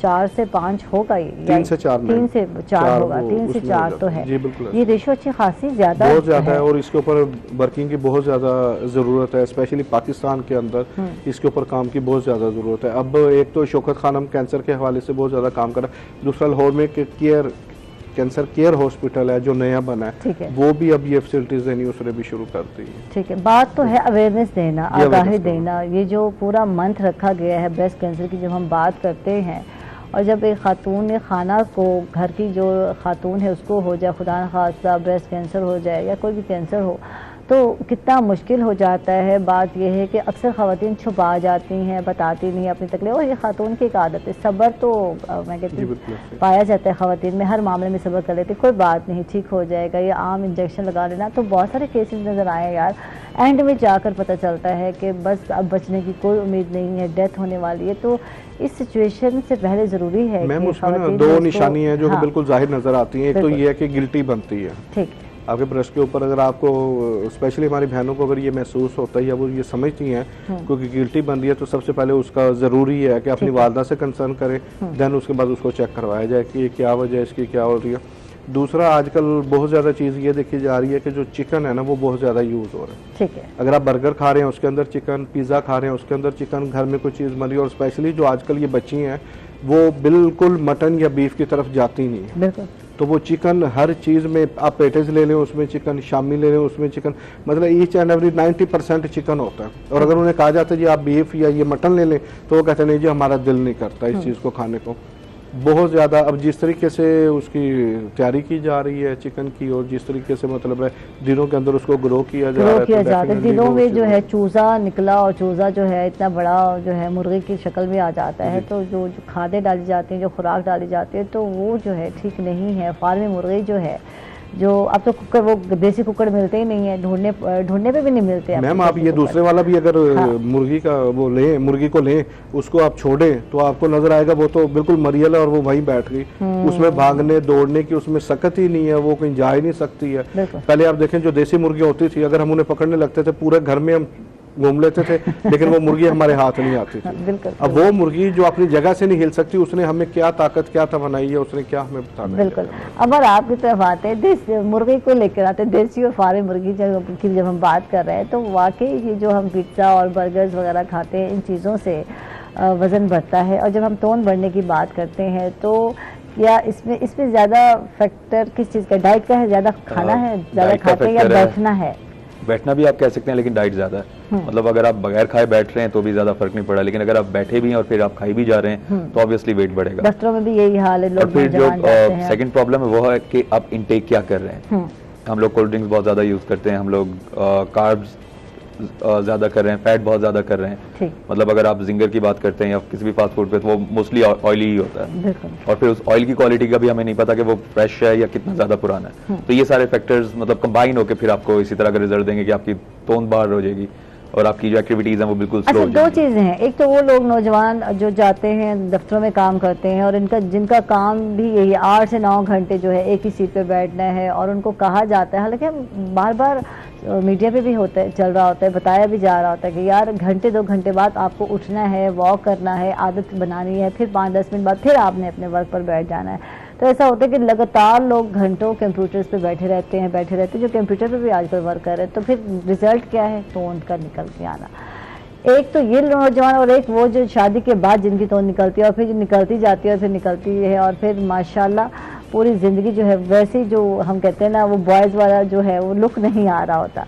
और बहुत कम लोग हैं जो फिट रहते हैं और बहुत अच्छे भी दिख रहे होते हैं। तो ये अपने ऊपर तवज्जो क्यों खत्म हो जाती है, फोकस क्यों खत्म हो जाता है? तो उनका एक जो मेन रीजन वो तो ओवर ईटिंग ही है कि आप ओवर ईट कर रहे हैं। फिर सेकंड चीज हम लोग डिसिप्लिन लैक कर रहे हैं लाइफ में। लाइक आपको पता है कि अगर आपका 8 या 10 घंटे की आपकी बैठ के करने वाला कोई भी काम है, ड्यूटी है, तो आपको एटलीस्ट 1 घंटे के बाद बॉडी को स्ट्रेच करना है। आप वर्कआउट ना करें, आप जिम ना जाएं, लेकिन एटलीस्ट स्ट्रेचेस तो कर सकते हैं। बट हम लोग उसको भी वो भी हमारे लिए मुश्किल होना शुरू हो जाता है। हम मतलब इजी कामों की तरफ ज्यादा मूव करते हैं और जहाँ पे भी थोड़ी हरकत करनी पड़ती है उसकी वजह बैठ के खाना ज्यादा पसंद करते हैं। तो ये वो रूटीन्स हैं जिसकी वजह से हम लाइक ओबीज भी होते हैं और फिर टोन भी निकाल के बैठे होते हैं। ठीक है, अब बात यह है कि वापस कैसे अपने आप को फिट करना है, क्या जिम ज्वाइन करना है, क्या जिम से रिजल्ट आएंगे या फिर डाइट पे फोकस करना है। इन दोनों चीज़ों का बैलेंस्ड होना कितना ज़रूरी है। डाइट प्लस एक्सरसाइज, ये दोनों कितना मैं कहते हैं हेल्पफुल होती हैं अगर आपने वेट अपना कम करना हो। सिंगल वर्ड में कहूँ तो डिसिप्लिन। आपको लाइफ में पहले तो डिसिप्लिन लाना है। आप जिम नहीं जाते, आप ट्रेनर के पास नहीं जाते, आपको खुद भी अगर कुछ बेसिक्स पता है, और अमूमन हम मोस्टली लोगों को पता है, आपके पास यूट्यूब है अवेलेबल है, आपको बहुत सारा स्टफ वहाँ पे मिल जाएगा। तो लाइक आपके पास नॉलेज आ रही है, इन्फॉर्मेशन आ रही है, लेकिन आपने उसको प्रोसेस करने के बाद उस पर अमल भी करना, और वो अमल कोई और आपसे नहीं करवाएगा, आपको खुद करना पड़ेगा। तो वो पहला फैक्टर तो ये है कि आपको डिसिप्लिन लाना पड़ेगा अपने अंदर। उसके बाद फिर आप अगर रेशियो की बात करें, 20-80 का रेशियो है। वर्कआउट सिर्फ 20% इफेक्टिव है। अगर आपने वेट लॉस करना, आपने पेट कम करना, 80% आपकी डाइट है। और वो डाइट क्या है? सबसे पहले क्लीन ईटिंग, उसके बाद कैलोरी कंट्रोल। मतलब आप कैलोरी डेफिसिट डाइट पे जाएंगे, उसके बाद ही आपका वेट कट होना शुरू होगा। अगर आप ये कहते हैं नहीं मैं बहुत ज्यादा क्लीन ईटिंग कर रहा हूँ या कर रही हूँ और मेरा वजन कम होना चाहिए, तो वो नहीं होगा। और फिर आपकी वो जो वर्कआउट रूटीन्स हैं वो भी कंपैटिबल होनी चाहिए आपकी डाइट के साथ। ये भी ना आप ओवरवर्क कर रहे हैं, बॉडी को ओवरडू कर रहे हैं और आपका डाइट जो एनर्जी है वो उतना ज्यादा उसमें नहीं है, तो फिर अक्सर लोग वीकनेस की शिकायत कर रहे होते हैं। बिल्कुल, और ये नेचुरल है। चक्कर सर में आ रहे हैं और जो है बाकी बॉडी वैसी की वैसी, जो आपके फेस है वो ज्यादा स्लिम होना शुरू हो जाता है, वो मुरझा जाता है, वो जो रुखनाई है ना वो खत्म हो जाती है। होता ये है कि आपके कंट्रोल से चीजें बाहर हो जाती है। मतलब अगर आप एग्जैक्टली एक प्लान करके चीजों को लेके चलते हैं तो आपको पता होता है कि आप कहाँ पे लैग कर रहे हैं या कहाँ पे गेन कर रहे हैं, तो आप सिस्टमैटिकली चेंज कर सकते हैं उसको। बट अगर आप प्लान नहीं कर रहे, मतलब आपको बस ये दिमाग में है मैं 1-2 मील रनिंग कर लूंगा तो मेरा वेट कम हो जाएगा, और दूसरी तरफ वापस आके उसके बाद फिर आपने शेक भी पीना है क्योंकि आपको ये भी पता है मुझे ताकत भी चाहिए। ठीक है। आपने कैलोरी काउंट नहीं किया उस शेक का, आपने उसकी क्वांटिटी नहीं देखी कि आधे ग्लास में आपकी जरूरत की कैलोरीज हैं या फुल ग्लास में आपकी जरूरत की कैलोरीज हैं, और आपकी नीड पूरी होती है हाफ ग्लास से, आप 1 या 2 ग्लास पी रहे हैं, तो ऑब्वियसली आपके वर्कआउट भी फजूल है फिर, और आपको रिजल्ट भी नहीं मिलेगा। ठीक है, तो आपको दोनों को बहुत बैलेंस करना है। अब डाइट को पहले फोकस करते हैं, डाइट में क्या लेना है, नाश्ता हो तो क्या किस तरह का होना चाहिए। और अक्सर लोग इतनी डाइटिंग करते हैं कि अब आपके सामने एक एक्ट्रेस जो है इंडियन की, उसकी डेथ हो गई, कीटो डाइट पे डेथ भी हो गई। अब ये क्या ऐसा मुमकिन है, क्या डाइट प्लान इस तरह से बनाने से डेथ भी हो सकती है? जो मेन फैक्टर इसमें अप्लाई होता है वो ये होता है आपकी बॉडी रिएक्ट करती है। और जैसे पहले भी कई बार मैं कह चुका हूँ कि हर वर्कआउट, हर डाइट हर बॉडी के लिए नहीं होता। ठीक है, आपको पर्सन टू पर्सन चेंज करना पड़ता है। आपको वेट के हिसाब से, आपको हाइट के हिसाब से, आपको बॉडी टाइप के हिसाब से, बॉडी शेप के हिसाब से चेंज करना पड़ता है, आपको टारगेट के हिसाब से चेंज करना पड़ता है। तो ऐसा नहीं है कि आपने बस कुछ भी कर लिया और आपको वो रिजल्ट मिल जाएगा। दूसरा, कीटो आजकल पिछले 2-3 साल से बहुत ज्यादा मार्केट में है, और सबसे ज्यादा जो प्रॉब्लम क्रिएट हुआ है वो इस तरह से हुआ है कि मैं कहूँगा कि प्रॉपर जो नेट पे जितना भी स्टफ अवेलेबल है वो उस लेवल का नहीं है जो होना चाहिए। मतलब आपको किसी ने एक आर्टिकल लिख दिया और आपने बगैर जाने, बगैर किसी से पूछे उस पर अमल करना शुरू कर दिया। उसका मकसद सिर्फ वो आर्टिकल पब्लिश करना था। ठीक है, उसे आपकी लाइफ से या आपकी नीड से कोई कंसर्न नहीं। उस चीज को आपको देखना है। मतलब आपको किसी प्रोफेशनल से, किसी सीनियर से जाके पूछना है। जैसे आपकी तबीयत खराब होती है, आप डॉक्टर के पास जाते हैं, खुद से नहीं इलाज शुरू कर देते। तो सेम फिटनेस में भी है कि आपको एटलीस्ट किसी ट्रेनर से जाके मशवरा लेना है कि ये जो डाइट है क्या मेरी बॉडी के लिए प्रॉपर है। आप न्यूट्रिशनिस्ट के पास जा सकते हैं। तो मतलब हमें बजाय खुद से ही स्टेप अप करने के किसी से मशवरा लेने की आदत डालनी चाहिए। ठीक है, तो अभी तो हम कहते हैं सोशल मीडिया पे बहुत सारी चीज़ें हैं, वीडियोस हैं, मैं मानती हूँ देखकर आप करते हैं, लेकिन बहुत सारी चीज़ें हमारे लिए नहीं होती। वही बात हो गई, आपका वेट जो है, आपकी हाइट जो है, और आपकी कंडीशन जो है, फिजिकल कंडीशन बॉडी बहुत काउंट करती है। अगर आपको हाई ब्लड प्रेशर है या दूसरा मर्ज है, उसके साथ आप डाइटिंग कर रहे हैं, तो फिर आपको बहुत सारी चीज़ें अपने फिजिशियन से यानी कि एडवाइस में लेनी पड़ेगी। बिल्कुल, जब एक न्यूट्रिशनिस्ट आपको प्रोफाइल बना रहा होता है, एक ट्रेनर आपका प्रोफाइल बना रहा होता है, वो सिर्फ आपका टारगेट को नहीं देख रहा होता, वो आपकी प्रेजेंट कंडीशन को भी देख रहा होता है, वो आपकी पास्ट हिस्ट्री को भी जानने की कोशिश करता है, जान के उसके बाद कुछ सजेस्ट करता है। ऐसा नहीं है कि आपने कह दिया कि मुझे 5 kg लूज करना है और उसने आपको कागज पे लिख के दी कि ये कर लें, ये खा लें और आपका 5 kg लूज। सवाल मेरे जहन में आ रहा है, मैं जानना चाहूंगी कि वेट हमने बढ़ाया और टाइम लग गया, और अब बहुत सारे लोग ऐसे होते हैं कि जब एक उम्र तक पहुंचते हैं तो बहुत सारी बीमारियां हमलावर हो जाती हैं, हार्ट के मसले हैं, ब्लड प्रेशर है, फलां मसले हैं, तो इसमें कोलेस्ट्रॉल का मसला है। अब वज़न कम करना चाहते हैं, डॉक्टर कहते हैं यार आपका वज़न बहुत बढ़ रहा है, आप आपको मेंटेन करें और एक उम्र में आपका इतना वज़न होना चाहिए, एज फैक्टर है। अच्छा, अब इसमें किस तरह वज़न कम किया जा सकता है इस सिचुएशन में? और दूसरी बात ये पूछना चाहूँगी कि यंग लोगों को या यंग बच्चों को वज़न जो है रिड्यूस करना आसान होता है, या जो इस एज में हो जिसको हम मिड एज कहते हैं, मिडिल एज कहते हैं, उसमें आसान होता है? किसमें जो है ईजी है अपनी डाइट पे कंट्रोल करना और हर चीज़ को मेंटेन करना?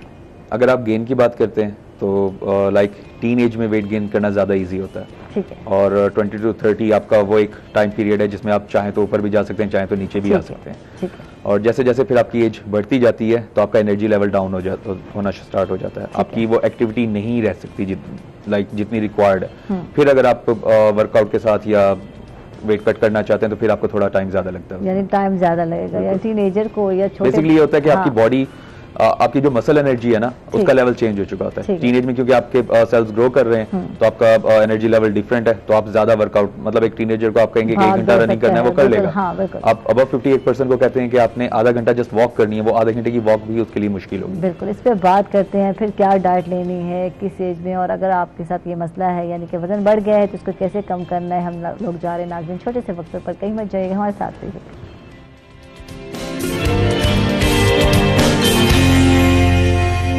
वेलकम बैक नाजरीन, खुश आमदीद कहेंगे आपको एक मरतबा फिर। मुमताज़ साहब से बात करेंगे, थैलेसीमिया पर काम कर रहे हैं, इनका प्रोजेक्ट भी है, किस तरह काम करते हैं, कैसे करते हैं।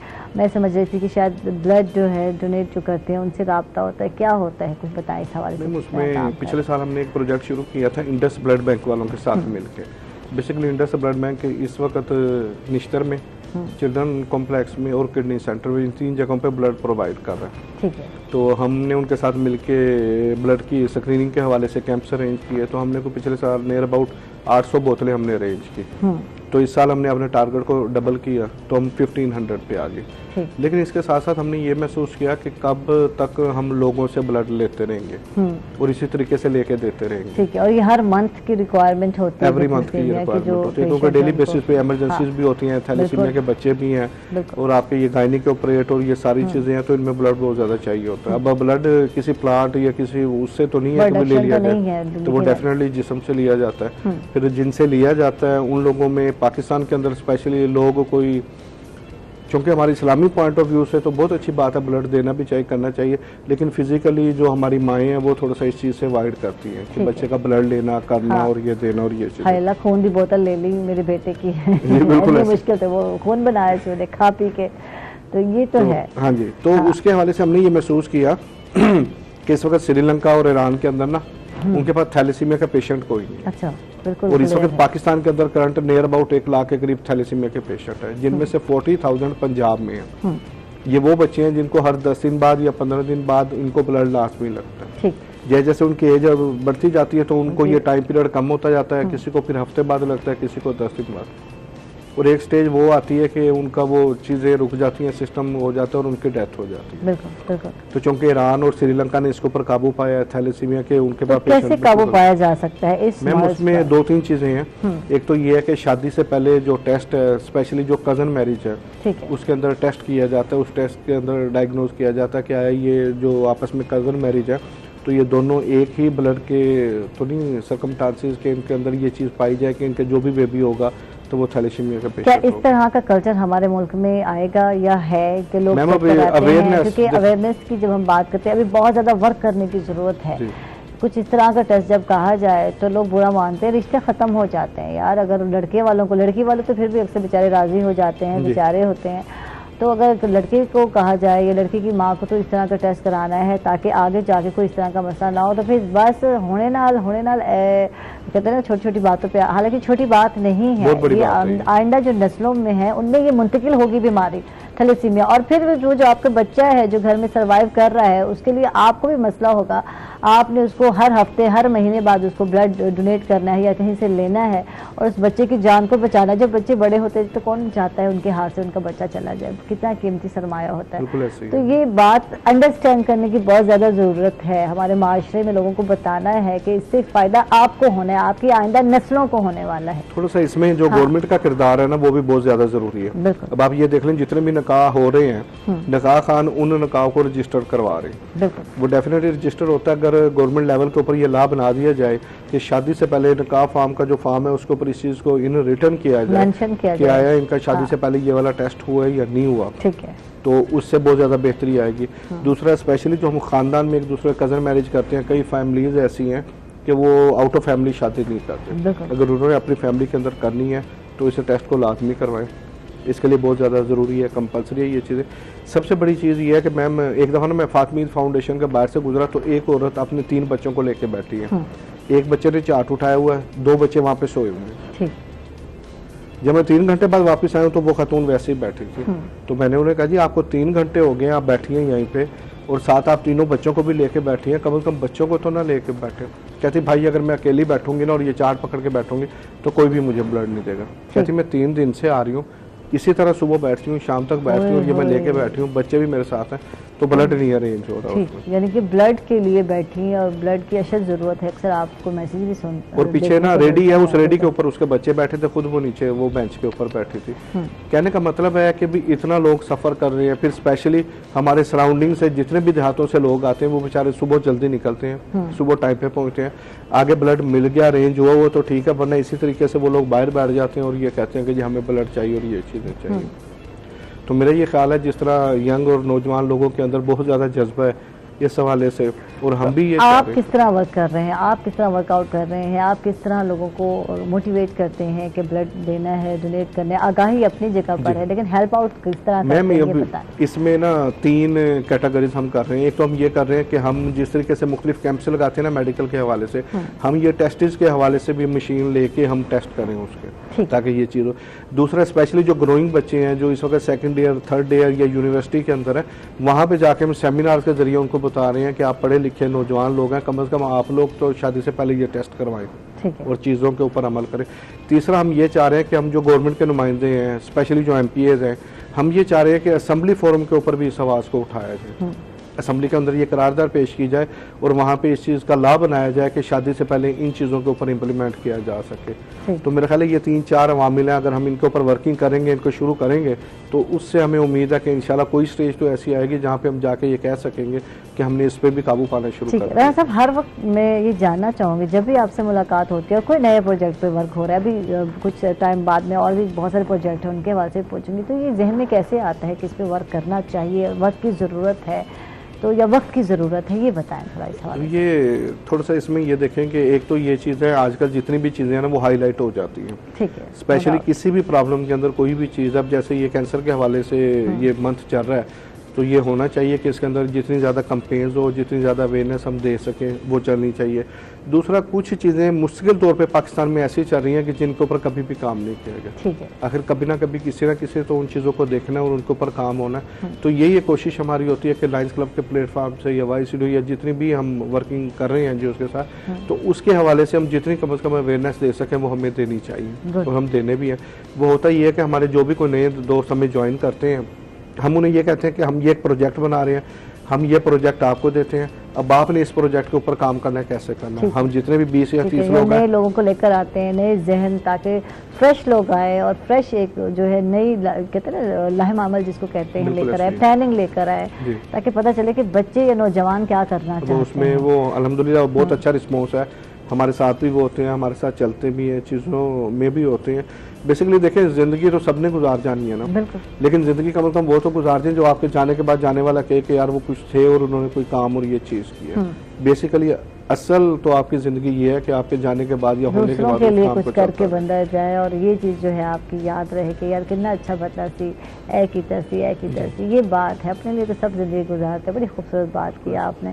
और आपकी तरफ आते हैं, ज़िंदगी तो गुजर जाती है, आप बताएं यहाँ जो है वज़न कैसे घटाना है, कम कैसे करना है, बात तो यही है, हर कोई की ज़िंदगी गुजार रहा है यार, कोई बात नहीं, तो बड़ी होती कोई बात नहीं। जब एक उम्र आती है, एक एज आती है जिसमें बीमारियां हमलावर होती हैं और उसे डॉक्टर कह रहे होते हैं अपना वज़न कम करें, अपना वज़न घटाएं, तो उस वक्त हमें हिदायत आती है अब हम कैसे करें, अब हम क्या करें, बताएं इस एडवाइस। पहला स्टेप तो ये है कि उस उम्र को आने ही ना दें, उस ठीक है, यही तो बात है। मतलब थोड़ी समझदारी इख्तियार कर लें कि आप 20, 25, 30 में भी आ गए, आपने पहले कुछ नहीं किया, माइनर से कुछ करना शुरू कर दें। और कुछ नहीं, आप स्ट्रेच कर सकते हैं, सुबह उठ जाग के स्ट्रेच कर लें, सोने से पहले बॉडी स्ट्रेचेस कर लें। और लाइक अगर आपको पता है कि आपने 2-3 घंटे मुसलसल बैठना है, तो आप बैठे बैठे भी आर्म स्ट्रेच कर सकते हैं, आप लेग स्ट्रेच कर सकते हैं। मतलब मसल्स को किसी न किसी अंदाज में किस तरह कर सकते हैं ना, थोड़ा सा बता दें, बैठे बैठे हमें भी कुछ बता दें, हमें भी सिखा दें कुछ। कोशिश करें कि पीछे हाथों को ग्रिप करने की कोशिश करें, ठीक है, दोनों हाथों बार बार। अगर आप बैठे हैं तो ये वाला इजी है। आप जिस तरह अंगड़ाई लेते हैं, बाजू खोलें और पीछे की तरफ लेके जाएं। ये तो रूटीन है हमारी, ये जो अंगड़ाई वाली बात, ये तो हमारी रूटीन है, सुबह शाम या हम जमाया ले रहे होते हैं या हम ये काम कर रहे होते हैं। मतलब अगर और कुछ नहीं समझ आता, आप अंगड़ाइयां भी ले सकते हैं, वो भी चलेगा, ठीक है। तो मेन ये कि आपको कुछ करना है, हाँ, फारिग नहीं बैठना, ठीक है। और उसके अलावा फिर अपनी कोई इससे थोड़ा सा नेक्स्ट लेवल पे आते हैं तो आपको कुछ वर्कआउट वगैरह स्टार्ट करने, कोई रेगुलर रूटीन बनानी अपनी कसरत की।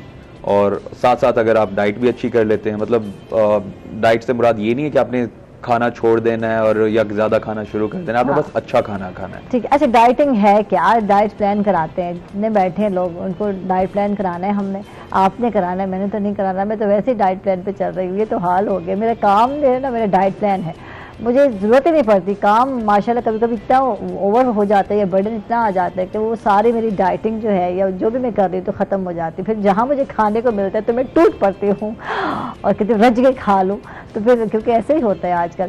तो ये बताएं तो डाइट प्लान किस तरह करना है, और ये जो लोग अचानक जब खाना मिले रज के खा लेते हैं तो उनके साथ क्या होता है, ज़रा ये बताएं। इससे भी वज़न बढ़ता है, जो लोग भूखे रहते हैं और फिर जब एक ही टाइम में बहुत ज़्यादा खा लेते हैं तो भी तो वजन बढ़ाती है, बॉडी ना अडॉप्ट करती है। हाँ। आप अगर ये सोच रहे हैं कि आप बहुत ज्यादा भूखे रहेंगे और कमजोर हो जाएंगे जी, आपको बॉडी ने एनर्जी सेव करनी है। आपको ये लगता है कि नहीं आप बहुत ज्यादा वर्कआउट करेंगे फिर वेट कम हो जाएगा, बॉडी उसको भी अडॉप्ट कर लेगा, तो आपको बॉडी को कहीं ना कहीं ट्रिक करना पड़ता है, आपको उससे कंफ्यूज करना पड़ता है, फिर आप उससे अपनी मर्जी का रिजल्ट ले सकते हैं। अगर मैं एवरेज, जैसे मैंने पहले भी कहा था कि डाइट प्लान हर बॉडी के हिसाब से डिफरेंट होता है, ठीक है। मतलब मैं ये नहीं कहूँगा हम राणा साहब का डाइट प्लान बना रहे हैं, आज राणा साहब बैठे हैं, राणा साहब तुझे फायदा उठा लो। वो थोड़ा सा मैम के सवाल को मैं एक्सटेंड करूंगा। हाँ। जितनी शादी है, जितनी साल के जो भी प्रोग्राम है ना, वो है रात के। हाँ। अब रात वो खाना मिलता है, कम से कम इंतजार सबका कर करके 11 या 11:30 बजे, नींद से इतना बुरा हाल होता है, खाना बिल्कुल पेट भर के हमने और हम घर से खाना खाकर आते नहीं, हमने शादी का खाना अब जब घर जाना है हमने घर जाके सो जाना है। तो बेसिकली ये टाइमिंग कितना किरदार अदा करती है, बहुत ज्यादा करती है, और ये बहुत ज्यादा वर्स्ट है। इवन अगर आप सोने से पहले पानी भी ज्यादा पी के सोते हैं तो वो भी आपके लिए नुकसानदेह है, ठीक है। मतलब आपको एटलीस्ट अगर आपने प्रॉपर मील लिया ना, जिसको हम कहते हैं कि सेहतमंद वाला, तो आपको 3 घंटे से ज्यादा का रेस्ट देना है नींद से पहले, ठीक है। और अगर लाइट सा है, मतलब आप डाइट रूटीन पे हैं और आपका मील कोई 200-250 ग्राम के अराउंड है, तो फिर आपको 1 से 1.5 घंटे का तो रेस्ट देना ही है, उसके बाद जाके आपको सोना है। और सोने से पहले वही कि आपका पेट भरा हुआ नहीं होना चाहिए, ना खाने से ना पानी। अब मुमताज साहब का वजन हमने ये थोड़ी बहुत सी टोन निकली है, माजरत के साथ माजरत कर रही हूँ उधर है, तो इसको हमने इनको फिट करना है, तो इनके लिए आप क्या डाइट प्लान करेंगे, जरा करें आज। मैं बेसिकली आपको कुछ सजेशंस दे देता हूँ जो एवरेज है, मतलब सबको ही उससे फायदा होगा, ठीक है। स्टार्ट आप करें ब्रेड के साथ और बॉइल्ड एग के साथ, मतलब आपने एग वाइट्स और ब्रेड का सैंडविच करना है, 2 ये ब्राउन ब्रेड का क्या चक्कर है, उससे क्या फायदा होने वाला है? बहुत सारे लोग ब्राउन ब्रेड के ढूंढ रहे होते हैं, अक्सर कहते हैं कि आम जो ब्रेड है बहुत सारी जगह तो वहाँ कलर डाल के ब्राउन बना भी दिया जाता है या कुछ शोखा कर दिया जाता है, ये ब्राउन ब्रेड का क्या चक्कर है? बेसिक अगर मैं फूड बिहेवियर से हट के बात करूँ, हाँ। मतलब वो थोड़ी सी अलग बात हो जाएगी। जो लोगों का कॉन्सेप्ट है वो ये कि ब्राउन ब्रेड आपको लो कैलोरी होती है, हाँ। तो मतलब आपका कैलोरी कम जा रही है और वाइट ब्रेड में रखना है या नहीं रखना, इस पर हम बात करते हैं। हम लोग नाज़रीन जा रहे हैं छोटे से वक्फे पर, कहीं मत जाइएगा, हमारे साथ रहिएगा।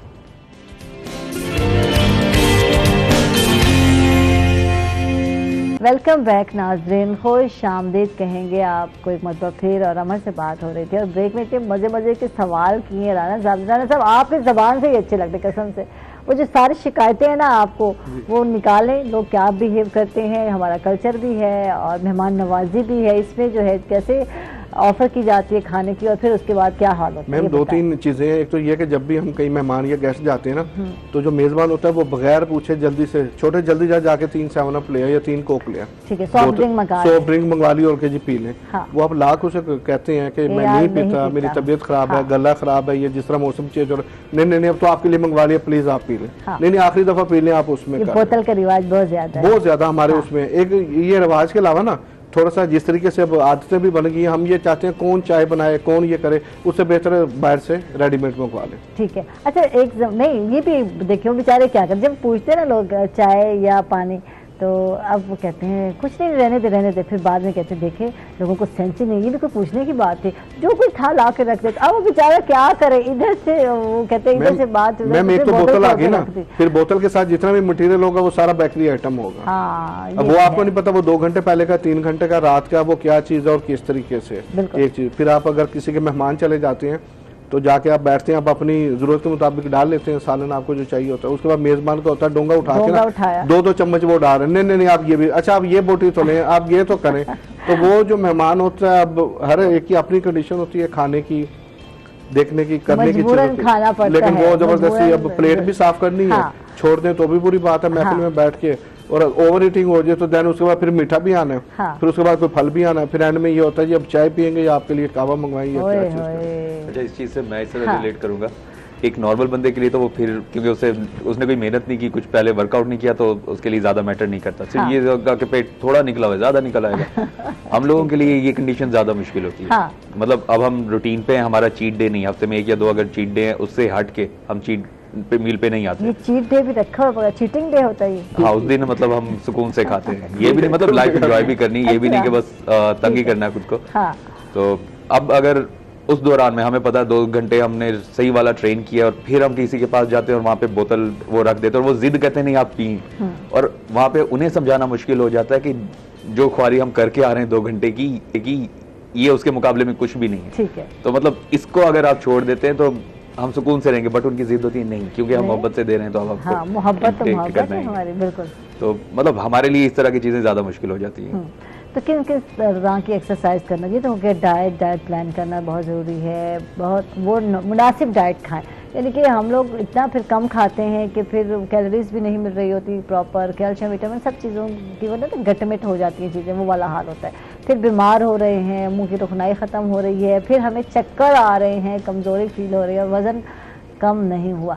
अच्छा, बाज़ टाइम तो हमें लगता है कि 2 घंटों में, अक्सर आपने देखा होगा अक्सर कमर्शियल टाइप होती हैं या उस पर सोशल मीडिया पर, बस 2 घंटे 7 दिन में वज़न कम, ये चुटकी बजाते कभी वज़न कम हुआ है मुझे बता दो। ये किस तरह से हो सकता है? एग्जैक्टली वो जो रूटीन्स होती हैं, जो वर्कआउट, उसमें कार्डियो बहुत ज़्यादा होता है कि ओवर कार्डियो आपको फौरी तौर पे तो वो श्रेड करता है, मतलब आपका पसीना इतना ज़्यादा निकालता है कि आप मतलब बिल्कुल भीगे हुए जिम से निकलते हैं। और फिर जब डाइट भी आप कम कैलोरीज वाली ले रहे हैं तो ऑब्वियसली आपको फर्क भी पड़ेगा, महीने में ही आपका वजन गिर जाएगा। तो महीना तो लगेगा ना मेरा भाई, महीना लगेगा ही लगेगा, तो नहीं होगा कम। और लोग ऐसे इंची टेप लेके बैठे, अच्छा मेरा वजन कम हो गया, वो जो वजन वाली मशीन है, वो जो कुछ घंटों वाली चीज है उसे हम कहते हैं वाटर रिटेंशन। मतलब आप 1 घंटे में 3 kg गिरा सकते हैं। 1 घंटे में 3 kg गिर जाएगा, उसके बाद जैसे ही आप 1 गिलास पानी भी पियेंगे उसमें से 2.5 से 2.25 वापस भी आ जाएगा फौरन। वो बकरे वाला हाल है, बकरे को पानी पिलाया जाता है फिर और वजन बढ़ा दिया जाता है, तो यही हाल है। अच्छा राना साहब, आपसे बात करते हैं, आपका एक नया प्रोजेक्ट जो है जो कुछ दस्तरखान के हवाले से है, फ्री जो है लोगों को खाना खिला रहे हैं, वो प्रोजेक्ट कितने अरसे से है और इस हवाले से बताइए। वो रिसेंटली हमने उसको शुरू किया। अच्छा, नया प्रोजेक्ट जुमेरात वाले दिन हम असर से मगरिब तक, पहले रोटी वाला प्रोजेक्ट था, पहले तंदूर की रोटी वाला, वो भी अल्हम्दुलिल्लाह चल रहा है हमारा। वो बल्कि कई दोस्त ऐसे हैं जिन्होंने हमारा ऑन कर लिया। टिब्बा सुल्तानपुर में एक हमारे दोस्त है फयाज साहब, उन्होंने 3 तंदूरों के ऊपर खुद अपनी वालदा के नाम से उन्होंने ये शुरू किया। वाह जी वाह, जबरदस्त, सदका जारिया। जी सदका जारिया के उसमें। तो अभी हमने एक लंगर का प्रोग्राम शुरू किया, हम असर से मगरिब तक एक जगह हमने मखसूस की है, वहाँ पे हम लोग हर जुमेरात असर वाले टाइम हम पहुँच जाते हैं वहाँ पे खाना वगैरह लेके।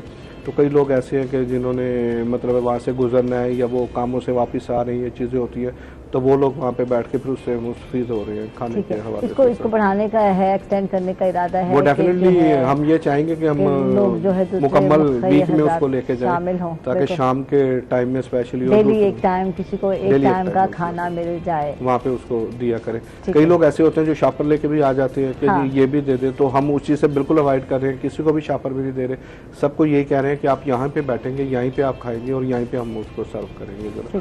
तो पहले ही दफ़ा जब हमने शुरू किया, हमें टारगेट हमारा 50 लोगों का कि हमने 50 लोगों को करना है, कोई 70 to 80 लोग वहाँ पे इकट्ठे होंगे जी। ठीक है, तो वो फिर हमने उनको डिवाइड किया। वो उम्मीद है इंशाल्लाह हम इसको करते रहेंगे।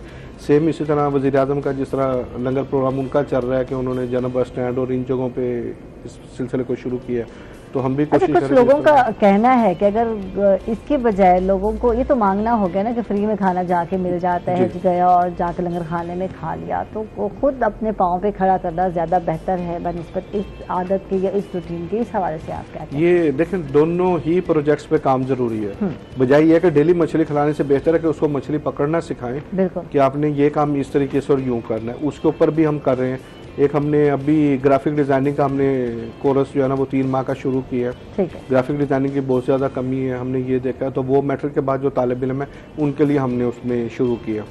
तो बहुत ही कम पैसे और टाइमिंग के अंदर हम उनको इस हवाले से अवेयरनेस कर रहे हैं ताकि इस जनरेशन को भी उसमें प्रोड्यूस किया जाए और उसको भी किया जाए। ठीक, अच्छा, मछली की बात आ गई तो मौसम सरमा और मछली तो ये तो है। अब ये बताओ कि ज़्यादा आइडियल मौसम कौन सा है? अगर हम बात करते हैं एक्सरसाइज की, प्लानिंग की, तो आइडियल मौसम कौन सा है, सरमा या जो है गर्मी, क्या कौन सा? अगर आप ज़रूरत को लेके चलते हैं तो फिर तो आपके लिए हर मौसम ही आइडियल है, क्योंकि एक्सरसाइज मस्ट है आपके लिए, आपकी ज़रूरत है। और अगर आप ये पूछते हैं कि किस मौसम में ज़्यादा इजी हो जाता है वर्कआउट, तो सर्दियों में इजी हो जाता है। आपका इंडोर एक्टिविटीज़ भी आपके लिए काफ़ी ईजी रहती हैं, और इवन अगर आपको खुद को कवर करके आउटडोर एक्टिविटीज़ भी करते हैं, रनिंग के लिए निकल जाते हैं, बाग में चले जाते हैं, बट प्रोवाइडेड कि आप कवर्ड हो, तो वो भी आपके लिए इजी होता है। गर्मियों में इसके बरक्स काफ़ी मुश्किल होते हैं कि आपको जल्दी पसीना आता है, जल्दी थक जाते हैं। इवन आप जिम के अंदर एसी में भी खड़े हैं तो भी थोड़े वर्क के बाद ही आपको अजीब सी फीलिंग्स शुरू हो जाती है। ठीक है, और फिर उसके अलावा ये खर्चा भी अच्छा खासा है। फिर अच्छा जिम आपने ज्वाइन करना है जहाँ एसी की सहूलत भी हो गर्मियों में। सर्दियों में तो फिर इजी हो जाता है, बहुत सारी चीज़ें जो है, बहुत सारे खर्चे जो बिगनर्स हैं उनके लिए भी सर्दियाँ काफ़ी ईजी रह जाती हैं। मतलब उन्हें मोटिवेशन भी मिलता रहता है, उन्हें वर्कआउट करते हुए मज़ा भी आ रहा होता है और ज़्यादा थकन भी नहीं होती। अच्छा, कितना टाइम दरकार है? अगर इतना अरसा लगा आपको, यकीनन टोन बढ़ी, पेट बढ़ा या चर्बी में इजाफा हो, तो कितना अरसा लगेगा अपने आप को थोड़ा फुल? तो वैसे नहीं मैं कह सकती कि वैसे आप जो जैसे होते हैं लोग, यार इतने वजन का कम किलो कर लेते हैं, पता नहीं वो कैसे कर लेते हैं, लेकिन कुछ लोग नहीं कर पाते। टाइम कितना लगेगा आपको, ड्यूरेशन कितना लगी होगी? एक तो ये जो कंसिस्टेंसी है वो की है, इसमें की फैक्टर है। मतलब आपको छोड़ना नहीं है, आपको कुछ भी करना है तो मुसलसल करना है। अगर आप वर्कआउट कर रहे हैं, डाइट कर रहे हैं पेट कम करने के लिए, तो आपको मुसलसल करना है उसको। ये नहीं कि आपने 2-3 दिन किया उसके बाद दिल भर गया या होता है यार अभी तो वजन कम हो ही नहीं रहा यार। अच्छा, ये सबके साथ है, ख़वातीन भी यही करती हैं, बहुत कम है जो कर रही होती हैं प्रॉपर। शादी से पहले अक्सर बच्चियां कर रही होती हैं, शादी के बाद फिर सब चीज़ खत्म। आपको एक लॉजिक देता हूँ, आपने एक सर्टेन स्टेट अडॉप्ट किया है 24 घंटे की मुसलसल एक रूटीन से। मतलब 24 घंटे में आप बैठे हैं, सोए हैं, आपने खाया है, और अब वो 24 घंटे का जो असर है वो आप खत्म करना चाहते हैं सिर्फ 1 घंटे के वर्कआउट से। मतलब आप चाहते हैं कि 1 घंटा वो बाकी के 23 घंटे के इक्विवेलेंट हो जाए। बिल्कुल। तो उसका फिर एक ही तरीका हो सकता है कि आप उस 1 घंटे में उतना जोर लगाएं जो रिक्वायर्ड है 23 घंटे को इक्वल करने में। तो मतलब फिर आपकी मेहनत जरूर लगेगी, वो मुमकिन नहीं है, फौरी तौर पे मुमकिन नहीं होगा। आपको थोड़ा तसल्ली से टाइम थोड़ा बढ़ाना है और बर्दाश्त करना है। वो जो रिजल्ट जल्दी नहीं आ रहे ना, उस कंडीशन को बर्दाश्त करना है, अल्टीमेटली रिजल्ट आना स्टार्ट हो जाता है। ठीक है, यानी फिक्र नहीं करनी आपने। और अगर आपने सोच लिया है अपना वजन कम करना है और जो कि इतने सालों में बढ़ाया है, तो कम से कम कुछ टाइम तो लगेगा ना। 35 डेज मिनिमम है। 35 दिन के बाद जाके आपको कोई सही वाला रिजल्ट नजर आएगा, थोड़ा सा फर्क नजर आएगा। वो 1-2 इंच जो है घटेंगे और वो विजिबल वाला होगा, आपको देख के भी लगेगा कि अच्छा कुछ हुआ। बट 35 दिन लोग अपने ड्रेस से अंदाजा लगा लेते हैं यार अब थोड़ा खुला होता जा रहा है क्योंकि मैं थोड़ी स्लिम होते जा रही हूँ। ये बात आपने नोट की। थैंक यू, आपका बहुत बहुत शुक्रिया अमर, आप तशरीफ लाए, बहुत अच्छा लगा आपसे गपशप। राना साहब, आपका भी बहुत बहुत शुक्रिया, आपने वक्त निकाला। राना मुमताज़ हमारे साथ है। इसके साथ ही नाज़रीन अपना बहुत सारा ख्याल रखिएगा, दुआओं में हमें याद रखिएगा और अपने साथ दूसरों का भी ख्याल रखना बहुत ज़रूरी है। इसके साथ ही आयशा को देंगे इजाज़त, 2 दिन की छुट्टियां हैं, फिर इंशाल्लाह मुलाकात होगी। तब तक के लिए अल्लाह हाफिज़।